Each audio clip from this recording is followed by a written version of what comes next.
ایک ہی کہتے ہیں کہ بعض گانے ایسے ہیں کہ جنہیں ہم سنیں تو نماز پڑھنے کو دل چاہتا ہے، نیکی کرنے کو دل چاہتا ہے۔ یہ اتنا حصہ جب میں نے پڑھا تو میں حیران ہوا کون سا گانا سن لیا۔ پھر اس نے بتایا کہ کچھ ڈراموں کے اندر ایسے گانے سانگس رکھے گئے ہیں جو مذہبی قسم کے ہیں، اور جیسے ترانے ہوتے ہیں جوشیلے ترانے کہ ان کو سننے کے بعد اس طرح کا جذبہ بیدار ہوتا ہے، تو ان کو سننا جائز ہے یا نہیں ہے۔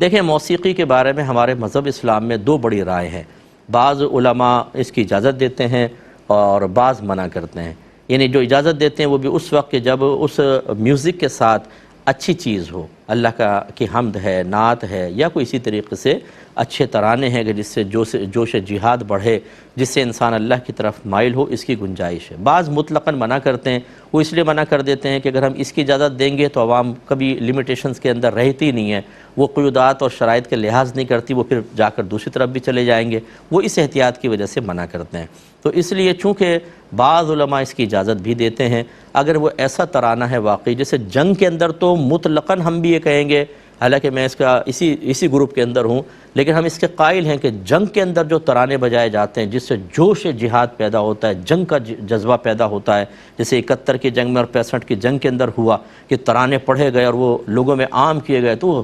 بجلی بھر دیتے ہیں آدمی کے اندر۔ اب یہ بہرحال یہ آج کے دور کے اعتبار سے، ورنہ صحابہ کرام علیہم الرضوان نے بھی جنگیں کی، وہ اپنے ساتھ خطباء کو لے کر جاتے تھے، بہترین تقریر کرنے والوں کو، اور جنگ سے پہلے ایک عظیم تقریر ہوتی تھی جس میں وہ جہاد کی آیات اور مرنے کے بعد جنت میں داخلہ، شہید کے درجات، وہ جوشیلا بیان کرتے تھے، تو پھر صحابہ کرام کے اندر خون بلڈ سرکولیشن شروع ہو جاتی تھی۔ وہ کہتے تھے بس اب اجازت دیں اور پھر ہم جا کر یا تو شہید ہوں یا سامنے والوں کو جہنم واصل کریں۔ تو اب لیکن ماحول بدل گیا ہے، اب یہ کہ اکثر لوگ جو ہیں وہ تقریریں وغیرہ کم سنتے ہیں اور وہ اس طرف زیادہ ہیں۔ تو بہرحال اگر کوئی اس قسم کا واقعی ترانہ ہے کہ جس میں تھوڑا بہت میوزک ہے لیکن آپ کی توجہ دین کی طرف ہوتی ہے، جذبہ جہاد بڑھتا ہے، آپ اسلام کی طرف اپنے قلب کا میلان محسوس کرتے ہیں، تو فی زمانہ اس کی گنجائش نکل سکتی ہے۔ لیکن اگر آپ یہ سمجھتے ہیں کہ اس کو کرنے کے بعد میوزک کی وہ محبت پیدا ہوگی کہ پھر میں گانے دوسرے بھی سننے لگوں گا فحش قسم کے، تو بھائی پھر راہ عافیت یہ ہے